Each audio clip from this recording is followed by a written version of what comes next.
Yo, what is up, you DuckTales fanatics, and it's about time that I finally wrap these episodes up before they start premiering once more in September. And I've mentioned this before, but the rest of Season 2 promo had already launched and the hype is there. But as you know, we have to first cover these last remaining 3 episodes in order to really dive into it, so let's continue our analyzing with Friendship Hates Magic, which is going to be about the second time they reference My Little Pony Friendship is Magic within the series. From the beginning, we're shown Webby's routine of researching about the Shadow Realm and potentially anything else that can bring back Lena. But it's also presented to us that Lena has been able to keep an eye on Webby this whole time through the magic from Webby's friendship bracelet. This was hinted to us towards the very end of the Shadow War episode, but now we know exactly what Lena is dealing with. She is trapped inside of the Shadow Realm where other dark forces linger and cannot be seen by anyone or anything within reality. That is unless she uses something as a vessel, and boy does that sound incredibly familiar.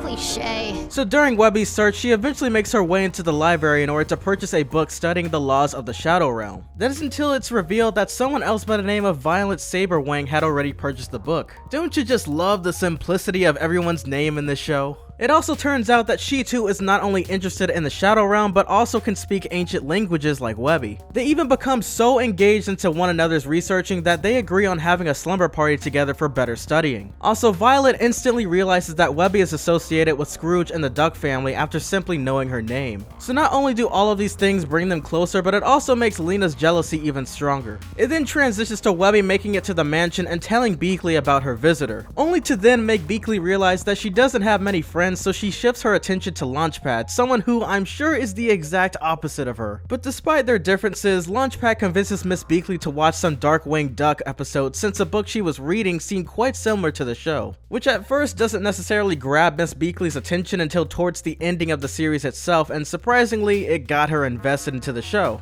But what happens next? I can't just end the show like that. I have to know what happens. So much so that she plans on filming a proper ending for the show after being told about its abrupt cancellation. Something that, you guessed it, ironically happened in real life. Only I'm sure that Launchpad couldn't have been referring to the actual last episode premiered because he was literally in it. At the same time, he was a reoccurring character within the episodes themselves, so perhaps it's all of the episodes but without him included. And it seems as if an episode I have to analyze very soon includes the very first time Launchpad will ever meet Darkwing Duck. But I also could be wrong. I mean, I haven't exactly watched the episode yet, and this must be an episode where Beakley literally attempts to finish the series, so who knows. Also, one last detail within one of the clips from the episode was a shot showing Darkwing encountering with the character Mr. Banana Brain, something that was a reference to the actual episode in 1991 titled The Haunting of Mr. Banana Brain. And now that we've gotten Launchpad and Beakley's side of things cleared up, it's time that we get back to Webby's perspective. It's later revealed that Violet knows even more about the Shadow Realm than Webby, and has reasons for having such high interest on the matter. And as it turns out, apparently once Magica the Spell was finally defeated, her amulet transported back onto the beach,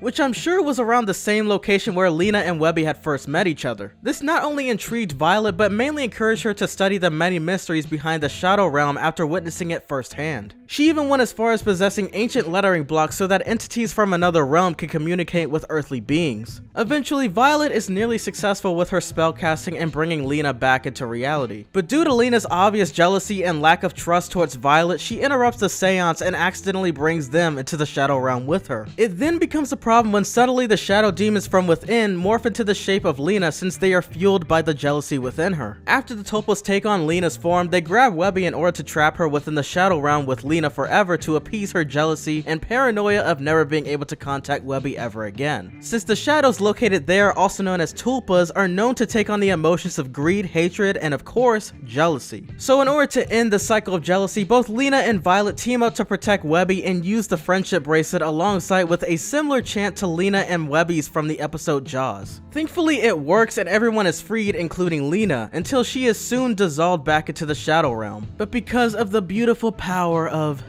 friendship Together, they all huddle around one another and activate the bracelet's true power to release Lena from the alternate world officially. This was something I believe only was going to happen unless the force of all three of their friendships were combined successfully. Though both Lena and Webby's friendship was indeed a powerful one at best, having a third friend as part of their ring made the magic flow more abundantly. And I also want to believe that it wasn't necessarily able to kick in with Dewey and the rest before, because Lena's physical state wasn't able to be seen or felt at all. That's not even including the fact that Lena and the boys weren't exactly best friends anyways, to be honest. But surely after certain events during this season, they'll probably make a connection somehow. Well, ladies and gentlemen, so far we have 1 down and 2 more to go until I can finally cover the DuckTales Season 2 promotion. I haven't heard any news so far about Amphibia except that they're now showing episodes on Disney XD, so I guess I'll just have to remain alert. Anyways, as usual, this has been TNBT back again with an analysis, and I'll catch you all in the next one.